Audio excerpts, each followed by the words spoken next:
Car మోయులు దారిలో, కఠిన శిలల నేలలో, వెలుగు వీరులు వెలసి కనుల విందు సేయ చాలునా. కారు మోయులు దారిలో, కఠిన శిలల నేలలో, వెలుగు వీరులు వెలసి కనుల విందు సేయ చాలునా. ఇరుకులోయనడు.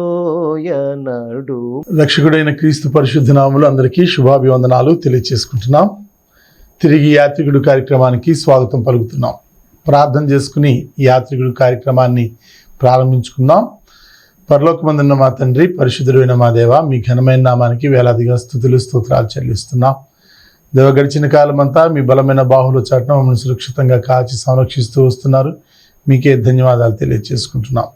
మరొక ఎపిసోడ్ యాత్రికుడు కార్యక్రమాన్ని కొనసాగింపు చేయడానికి మీరు మాకు చేస్తున్న సహాయాన్ని బట్టి స్తుతులు చెల్లిస్తున్నాం. మాట్లాడుతున్న నాకు మీరే తోడుగా ఉండి నడిపించాలని, యాజమాన్యాన్ని కూడా మీ యొక్క కాపుదల్లో భద్రపరచాలని బ్రతిమాలి వేడుకుంటూ మా యొక్క విన్నపాలు మా క్రీస్తు ప్రభు పరిశుద్ధ నామమున అడిగి వేడుకొనుచున్నాము తండ్రి, ఆమేన్. ప్రియ సహోదరి సహోదరులారా, యాత్రికుడు కార్యక్రమం ప్రతి 2వ మంగళవారం నాడు ప్రసారమవుతుంది. ఈ కార్యక్రమంలో యాత్రికుడు అనేటటువంటి సబ్జెక్ట్ని మనం మాట్లాడుకుంటున్నాం. ఒక వ్యక్తి యాత్ర చేస్తున్నప్పుడు, అంటే ప్రయాణం చేస్తున్నప్పుడు, తన జీవితంలో ముందుకు కొనసాగుతున్నప్పుడు యాత్రగానే మిగిలిపోకుండా ఆ సమయం కూడా తాను జీవించి అనుభవించాలి అనేటటువంటి విషయాన్ని మాట్లాడుకుంటూ వస్తున్నాం. ప్రారంభంలో ఆదాము అవ్వ దగ్గర నుంచి ఇప్పటి వరకు ఎవరెవరు ఎలా ప్రయాణం చేశారు, ఎలా ముందుకు కొనసాగారు, ఎన్ని ఇబ్బందుల్ని ఎదుర్కొన్నారు, అందులో నుంచి ఎన్ని పాఠాలు నేర్చుకున్నారు, ఎంతగా వాళ్ళ జీవితాలు, వారి జీవన విధానాలు మనకి ఒక పాఠంగా ఉపయోగపడినాయి అని చూస్తున్నాం. పోయిన ఎపిసోడ్లో మనం మాట్లాడుకున్నప్పుడు తెరహుని దేవుడు ముందుకు నడిపించాడు. ఊరు నుంచి తెరహు తన కుమారుడైనటువంటి అబ్రహాంని, అలాగే వాళ్ళ బంధువులైనటువంటి లోతు యొక్క కుటుంబాన్ని అందరిని తీసుకుని ఊరు నుంచి హారాను మట్టుకు వెళ్ళారు. హారాను దగ్గర కాపురం ఉన్నప్పుడు అక్కడి నుండి మరలా తెరహు యొక్క కుమారుడైనటువంటి అబ్రహాముని దేవుడు కానానుకి బయలుదేరమని పిలిచాడు. అక్కడ వరకు పోయినసారి మనం చూచాం. ఇప్పటి తూర్పు టర్కీ హారాను ప్రాంతం అని మాట్లాడుకున్నాం. ఇప్పుడు మనం ఆలోచిస్తే అక్కడ వరకు తెరహు కుటుంబ సభ్యులందరూ వెళ్ళిన తర్వాత తెరహు చనిపోయాడు. చనిపోయిన తర్వాత అబ్రహామును దేవుడు మరలా కంటిన్యూ చేయమన్నాడు. అబ్రహాము అలాగే అబ్రహాం యొక్క బంధువైనటువంటి లోతుని, వారి 2 కుటుంబాలని తీసుకుని, టెంట్లు తీసుకుని, పూర్తి పరివారాన్ని తీసుకుని, ఉన్నటువంటి ప్రతి వస్తువుని, ప్రతి జంతువుని తీసుకుని మరలా రమారమి 400 మైళ్ళు వరకు వెళ్ళారు. అంటే 640 కిలోమీటర్లని వ్రాయబడింది. ప్రియ సహోదరి సహోదరులారా, ఒక వ్యక్తి ప్రయాణం చేయటం చాలా కష్టం. అందులో కూడా వ్యక్తితో పాటు కుటుంబంతో పాటు కుటుంబాలతో పాటు అనేకమైనటువంటి జంతువులు, పశుపక్షాదులన్నింటినీ తీసుకుని ప్రయాణం అవటం చాలా కష్టం ఆ రోజుల్లో. ఈ రోజుల్లో అంటే ఒకవేళ ఈజీ అవ్వచ్చు, కానీ ప్రయాణ సాధనాల వల్ల ఆ రోజుల్లో చాలా కష్టం. ఇప్పుడు అబ్రహాము కానానులో ప్రవేశించి కానానులో స్థిరపడటాన్ని మనం చూస్తున్నాం. అబ్రహాం యొక్క ప్రయాణం ప్రారంభమైంది. పోయిన ఎపిసోడ్లో అబ్రహాము కానానుకి ప్రయాణం అవటం అనే విషయాన్ని మనం చదువుకున్నాం. కానీ ఈ ఎపిసోడ్లోకి వచ్చేసరికి కానానుకు వచ్చి అబ్రహాము యొక్క సంతతి అంతా కూడా స్థిరపడటాన్ని చూస్తున్నాం. కానీ గుర్తుపెట్టుకుందాం, తెరహు ఆ పైన ఉన్నటువంటి హారంలోనే చనిపోయాడు. ఆదికాండం 12వ అధ్యాయం 6, 7, 2 వచనాలు మనం చదివితే 6, 7, 2 వచనాలు చదువుతున్నాను చూడండి. అప్పుడు అబ్రాము షెకెమునందల యొక్క స్థలము దాకా ఆ దేశ సంచారము చేసి, ఒక దేశంలో వెళుతున్నప్పుడు అది ఏ ప్రాంతమో తెలియనప్పుడు కుటుంబం విషయంలో సమయం పాటిస్తూ అందరినీ సమన్వయపరుచుకుంటూ ప్రయాణం చేయటం చాలా చాలా కష్టం. ఇందులో 6వ వచనం, అబ్రాము షెకెమునందలి ఒక స్థలము దాకా ఆ దేశ సంచారం చేసి మోరే దగ్గరున్న సింధూర వృక్షమునొద్దకు చేరెను. అప్పుడు కనానీయులు ఆ దేశములో నివసించిరి. వీళ్ళకంటే ముందు నివసించినటువంటి వాళ్ళ బ్యాక్గ్రౌండ్ను కూడా రాస్తున్నాడు ఆ గ్రంథకర్త, వాస్తవంగా చెప్పాలంటే మోషే గారు. అప్పుడు కనానీయులు ఆ దేశంలో నివసించిరి. 7వ వచనం, యెహోవా అబ్రామునకు ప్రత్యక్షమై, చూడండి, పితరుల యుగం అని మనం మాట్లాడుకుంటాం. పితరుల యుగంలో దేవుడు వాళ్ళతోటి డైరెక్ట్గా మాట్లాడాడు. పితరుల యుగం తర్వాత ప్రవక్త అయినటువంటి మోషే ద్వారా మాట్లాడాడు ఆ పూర్తి జాతికి. ఆ తర్వాత యేసుక్రీస్తు ప్రభు ద్వారా మనందరితోటి మాట్లాడాడు. కనుక ఇక్కడ డైరెక్ట్గా మాట్లాడినటువంటి దాఖలా, యెహోవా అబ్రామునకు ప్రత్యక్షమై నీ సంతానమునకు ఈ దేశం ఇచ్చేదనని చెప్పగా అతడు తనకు ప్రత్యక్షమైన యెహోవాకు ఒక బలిపీఠము కట్టిను. పాత నిబంధన కాలం అంతా కూడా, పాత నిబంధన భక్తుల వైఖరి అంతా కూడా ఎలా కనబడుతుందంటే, ఎక్కడ దేవుడు మాట్లాడాడో ఆ ప్రాంతాన్ని గుర్తించి అక్కడ ఒక చిహ్నాన్ని పెట్టారు, అక్కడ ఒక జ్ఞాపికను పెట్టాడు, అక్కడ ఒక స్తూపమో రాయో స్తంభమో ఏదో ఒకటి నాటారు. ఎందుకంటే ఈ స్థలంలో దేవుడు నాకు కనిపించాడు అని చెప్పి, ఈ స్థలంలో దేవుడు నాతో మాట్లాడాడని, ఈ స్థలంలో పలానా వాగ్దానం చేశాడని ఒక గుర్తుగా. కానీ ఇప్పటి విషయం ఆలోచిస్తే పలానా స్థలంలో దేవుడు ఉన్నాడు అని అనటానికి అంత సరైనటువంటి జ్ఞానయుక్తమైన మాట కాదు. దేవుడు ఆత్మ కనుక ఆయన ఆరాధించు వారు ఆత్మతోనూ సత్యంతోనూ ఆరాధింపబడినని మనం యోహాను సువార్త 4వ అధ్యాయం 24వ వచనంలో చదువుతాం. కానీ పాత నిబంధన కాలంలో ఇలా ఉందా? అవును, ఇలా ఉంది. అందుకే చరిత్రలోకి వెళ్ళి మనం అంతా చదువుతున్నాం. చరిత్రలో భక్తులు పడినటువంటి ఇబ్బందులన్నింటినీ క్రోడీకరించి మన జీవితానికి అన్వయించుకోవడానికి ప్రయత్నం చేస్తున్నాం. వారు చేసిన తప్పులు మనం చేయకుండా ట్రై చేస్తున్నాం. వారు చేసినటువంటి ఒప్పులను మనం చేసి ముందుకు కొనసాగాలని మన జీవితాలకి అన్వయించుకుంటున్నాం అన్నమాట. యెహోవాకు వెంటనే ఎక్కడైతే ప్రత్యక్షమయ్యాడో అక్కడ ఒక బలిపీఠాన్ని కట్టాడు. అది షెకెము అనేటటువంటి ప్రాంతం. ఆ షెకెము అనేటటువంటి ప్రాంతం ఇప్పటి నెబులాస్ అనే స్థలంలో ఉంది. నెబులాస్ అనేటువంటి స్థలం అతిపెద్ద సమరయలో ఉన్నటువంటి అతిపెద్ద ఏరియా. అది 72లో రోమ చక్రవర్తి అయినటువంటి టైటస్ ద్వారా పునాది వేయబడింది.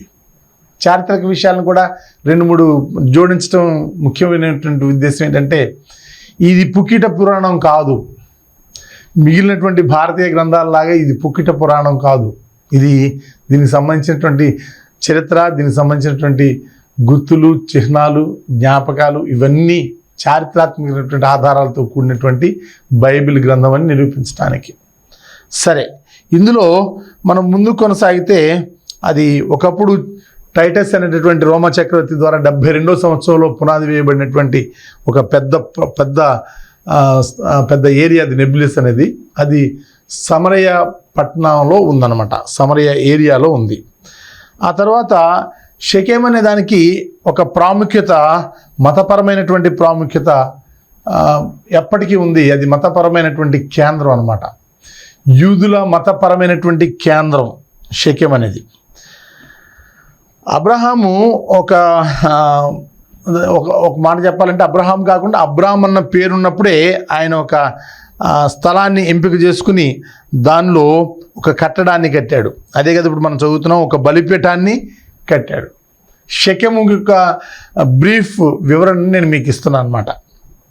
తర్వాత మరొక విషయం ఏంటంటే, అబ్రహాము తర్వాత యాకోబు కూడా బలిపీఠాన్ని అదే స్థలంలో కట్టాడు.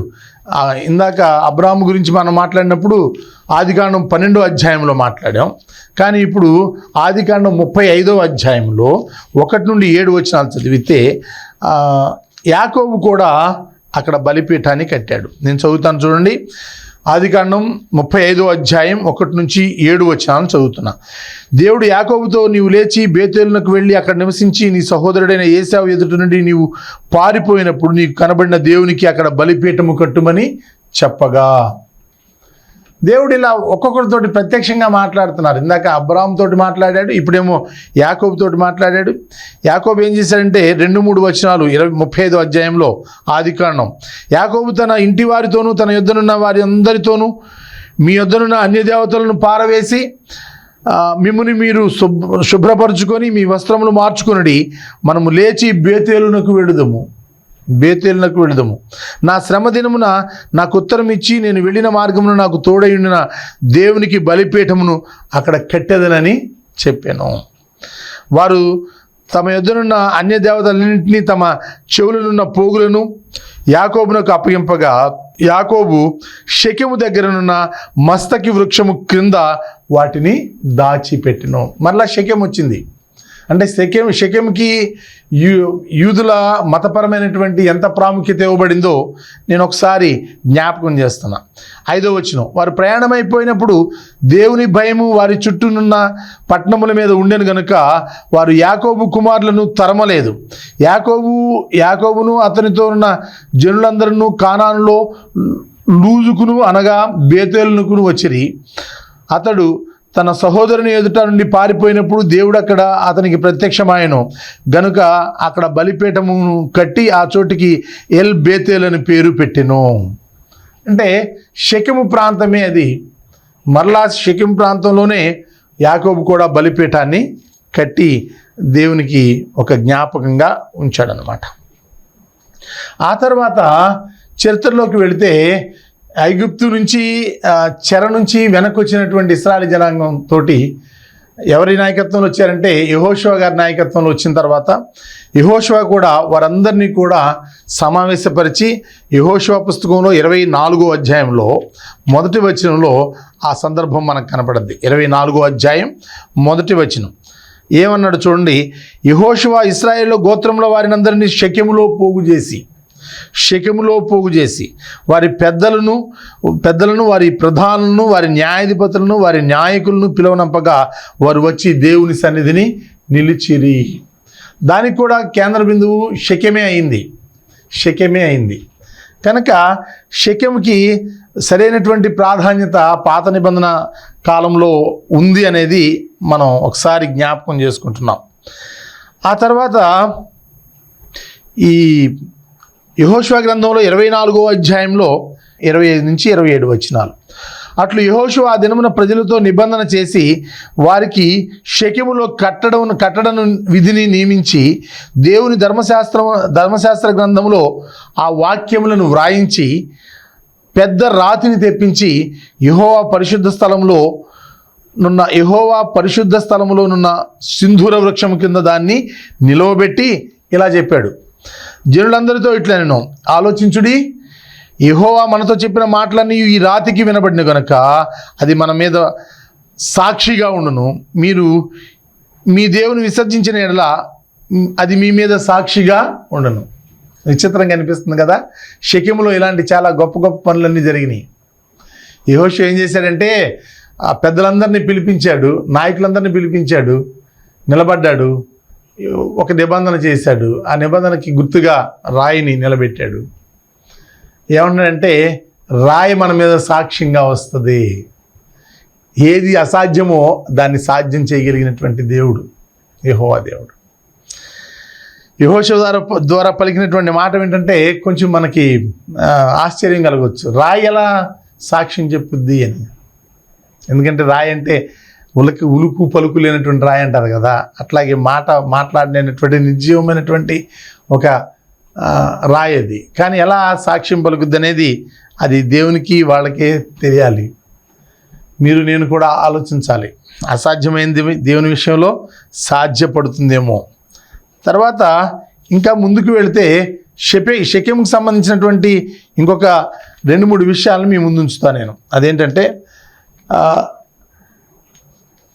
క్రీస్తు పూర్వం 1404లో యోసేపు ఐగుప్తులో చనిపోయిన తర్వాత అక్కడ శవం పేటికలో ఉంచినప్పుడు ఆయన చెప్పి చనిపోయాడు. ఏమని, నా శల్యాలని తప్పకుండా ఇక్కడి నుంచి మన సొంత ప్రాంతానికి నేను పుట్టి నడయాడిన ప్రాంతానికి తీసుకువెళ్ళాలి కానానికి అని చెప్పి చనిపోయాడు.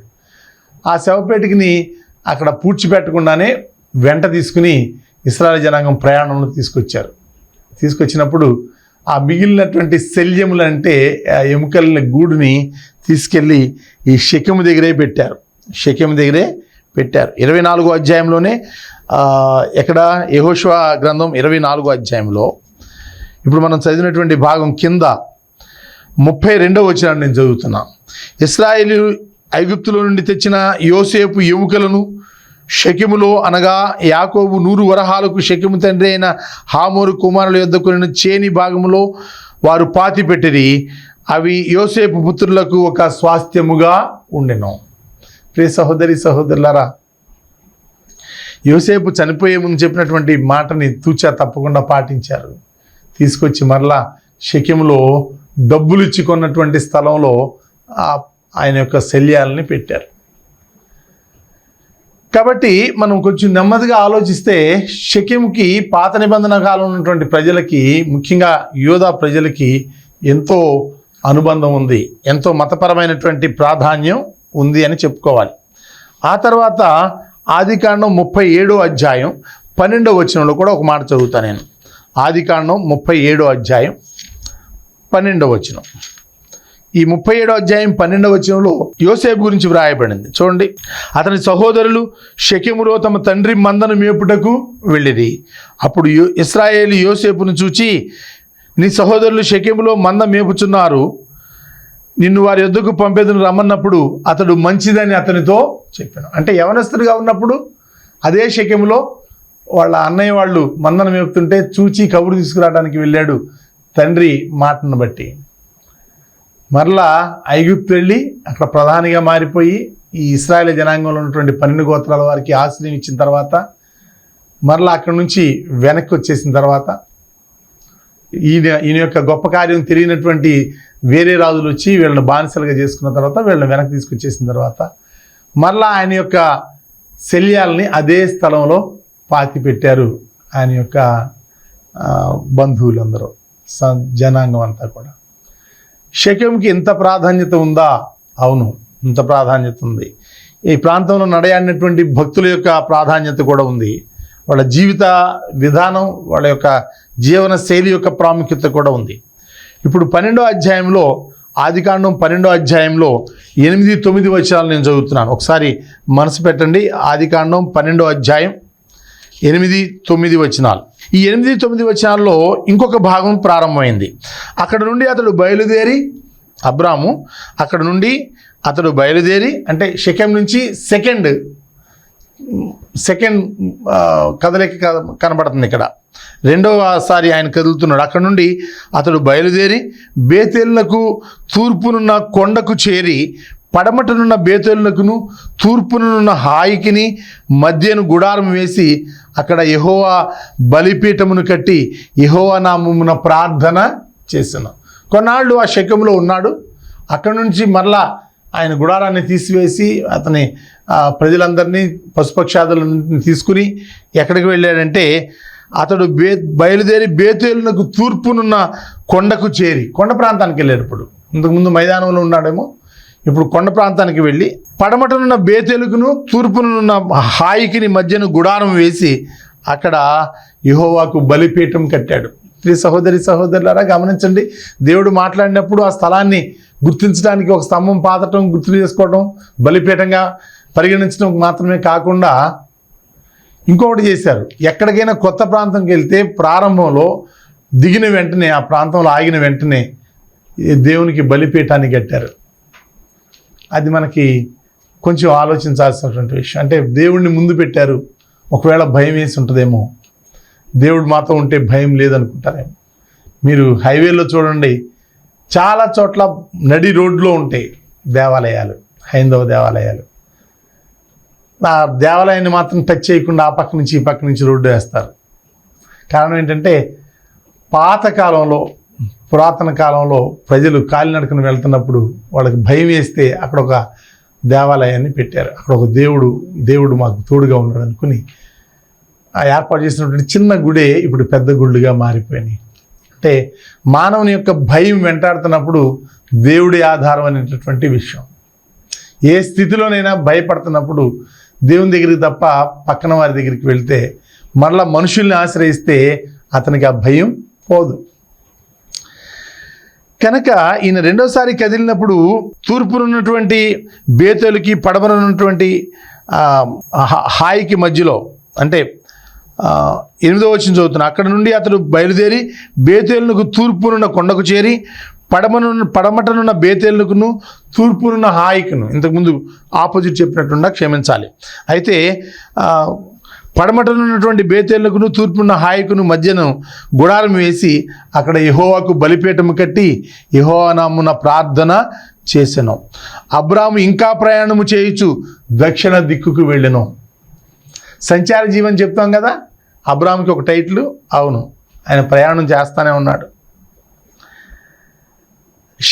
షెకెం తర్వాత బేతేలుకు హాయికి మధ్యలో ఉన్నటువంటి ప్రాంతం, ఆ తర్వాత దక్షిణానికి మళ్ళీ ఆయన ప్రయాణమై వెళ్ళాడు. ప్రయాణమై వెళ్తున్నప్పుడు ఎన్నో సమస్యలను ఎదుర్కొని ఉంటాడు. వాళ్ళ కుటుంబ సభ్యులందరినీ కూడా నడిపించడం చాలా కష్టం. వారికి కావాల్సినటువంటి ఆహార పదార్థాలు ఇవ్వటం కష్టం. వాళ్ళు బ్రతకటానికి ఏం చేయాలో నేర్పడం కష్టం. అయినప్పటికీ దేవుడు తోడుగా ఉన్నాడు కాబట్టి అబ్రాము కానీ చాలా సంవత్సరాలు, చాలా కిలోమీటర్లు ప్రయాణం చేశాడు. తర్వాత అబ్రహాముగా మారిన తర్వాత కూడా చాలా కిలోమీటర్లు ప్రయాణం చేశాడు.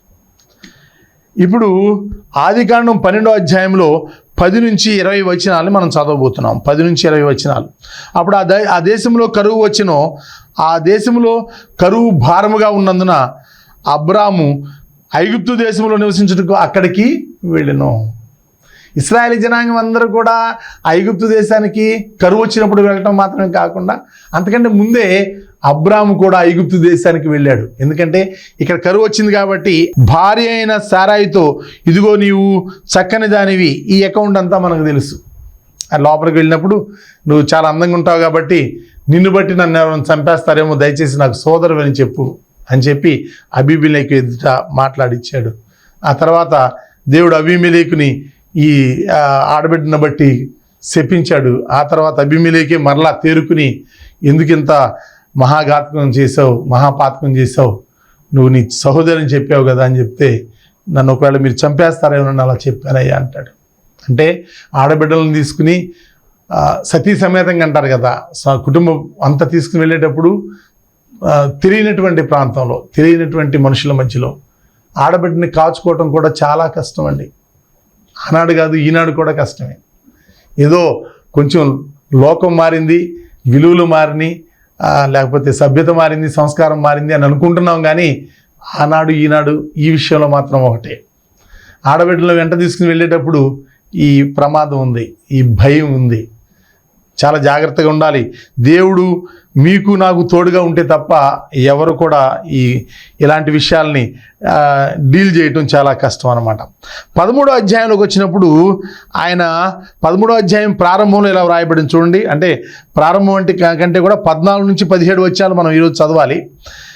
అబ్రాము లోతు ఇద్దరు కలిసి ప్రయాణం చేస్తున్నప్పుడు ఇద్దరికి మధ్యలో గొడవ వచ్చినప్పుడు ఆ కుటుంబ సభ్యులతోటి అబ్రాము మాట్లాడుతూ లోతుని పిలిచి, అయ్యా, నీ కుటుంబానికి నా కుటుంబానికి గొడవ ఉండొద్దు, నీ దాసులకి నా దాసులకు గొడవ ఉండొద్దు, మనం బంధువులు కాబట్టి ఇదిగో నీ ఎదుటున్నటువంటి ప్రాంతం అంతా నీ ఎదుట ఉంది కాబట్టి నువ్వు నీ ఇష్టం వచ్చినటువంటి ప్రాంతాన్ని సెలెక్ట్ చేసుకుని వెళ్ళు, మిగిలినటువంటి ప్రాంతాన్ని నేను సెలెక్ట్ చేసుకుంటా అన్నాడు. అప్పుడు లోతు ఏం చేశాడంటే అబ్రామును విడిచిపెట్టి వెళ్ళిపోయాడు. ఆ తర్వాత లోతు ఎక్కడ సెలెక్ట్ చేసుకున్నాడంటే 12వ వచనం, 13వ అధ్యాయం ఆదికాండం 12వ వచనం. లోతు ఆ మైదానమునున్న పట్టణముల ప్రదేశములలో కాపురం ఉండి సొదొము దగ్గర తన గుడారము వేసుకొనెను. ప్రియ సహోదరి సహోదరులారా, అబ్రామేమో 18వ వచనం, అప్పుడు అబ్రాము తన గుడారము తీసి హెబ్రోన్లోని మమ్రే దగ్గర ఉన్న సుందూర వృక్షవనములో దిగి అక్కడ యెహోవాకు బలిపీఠమును కట్టెను. ప్రియ సహోదరి సహోదరులారా, హెబ్రోను అనే మాటకి సమాఖ్య అని అర్థం. కుటుంబాలుగా వెళ్తున్నప్పుడు మధ్యలో ఇబ్బంది వచ్చి విడిపోయినప్పుడు మరలా ఎటోళ్ళోటు సెటిల్ అయ్యి వారి కుటుంబాన్ని, వారి జీవన విధానాన్ని కొనసాగింపజేశారు. కాబట్టి అబ్రాముగా ఉన్నప్పుడు ఈ కానాను దేశంలోని స్వతంత్రించుకుని స్థిరపడ్డాడు. ఇక్కడ వరకు మనం వచ్చాం. వాక్యాన్ని విన్న మీ అందరికీ కృతజ్ఞతలు తెలియజేస్తున్నాం. ప్రార్థన చేసుకుని మనం ఈ కార్యక్రమాన్ని ముగించుకుందాం. పరలోకమందున్న మా తండ్రి, పరిశుద్ధుడైన మా దేవ, మీ ఘనమైన నామానికి వేలాదిగా స్తుతులు స్తోత్రాలు చెల్లిస్తున్నాం. అయ్యా, మానవుని యొక్క జీవన ప్రయాణంలో ఆయన ఎదుర్కొన్నటువంటి ఇబ్బందులన్నింటినీ కూడా మేము చూస్తున్నాం. మా పాతకాలంలో ప్రయాణించినటువంటి వారి నుంచి మేము ఎన్నో పాఠాలు నేర్చుకుని మీకు అత్యంత దగ్గరగా జరగాలని ప్రయత్నం చేస్తున్నాం. ఈ ఎపిసోడ్ని వీక్షిస్తున్న బిడ్డలందరినీ కూడా ఇంతలుగా దీవించాలని, మీ చిత్తమైతే మరలా మేము కలుసుకోవడానికి సహాయం చేయాలని బ్రతిమాలి వేడుకుంటాం. మీకు విన్నపాలు మా క్రీస్తు ప్రభు పరిశుద్ధ నామమున అడిగి వేడుకొనుచున్నాము తండ్రి, ఆమేన్. అందరికీ వందనాలు. సహోదరి సహోదరులారా, తెన్నేరు మరియు పునాదిపాడు క్రీస్తు సంఘాల ద్వారా జరుగుతున్న సేవా కార్యక్రమాలు. మొదటిది World English Institute India, free English language teaching. రెండవది Michael School of Theology, Bible teaching. మూడవది Dorcas Foundation for downtrodden women programme. నాలుగవది టీవీ ప్రోగ్రామ్ యాత్రికుడు తెలుగులో, లైఫ్ ఆఫ్ క్రైస్ట్ ఇంగ్లీష్లో ప్రతి మంగళవారం రాత్రి 8 గంటల నుంచి 8:30 వరకు ప్రార్థనా ఛానల్ ద్వారా ప్రసారం చేయబడుతున్నాయి. ఐదవది యంగ్ ప్రీచర్స్ అసోసియేషన్. ఆరవది యాత్రికుడు టీవీ క్లబ్. ఏడవది podcast Master's Word in the Miserable World. ఎనిమిదవదిగా monthly Zoom meeting, subject life of Christ, ప్రతి నెల చివరి మంగళవారం రాత్రి 7 గంటల నుంచి 8:30 వరకు. 9వదిగా పర్సనల్ ఎవాంజలిజం, వ్యక్తిగత సువార్త సేవ. 10వదిగా పబ్లిక్ గాస్పెల్ మీటింగ్స్, సువార్త సదస్సులు. వీటిల్లో దేనిలోనైనా మీరు పాల్గొనాలంటే మేము మనస్ఫూర్తిగా ఆహ్వానిస్తున్నాం. రండి, మాతో కలిసి ఈ కార్యక్రమాల్లో పాల్గొనండి. లేదా మీ దగ్గర ఈ కార్యక్రమాల్లో ఏదైనా జరపబడాలి అంటే దయచేసి మా వాట్సాప్ నెంబర్కి సంప్రదించండి.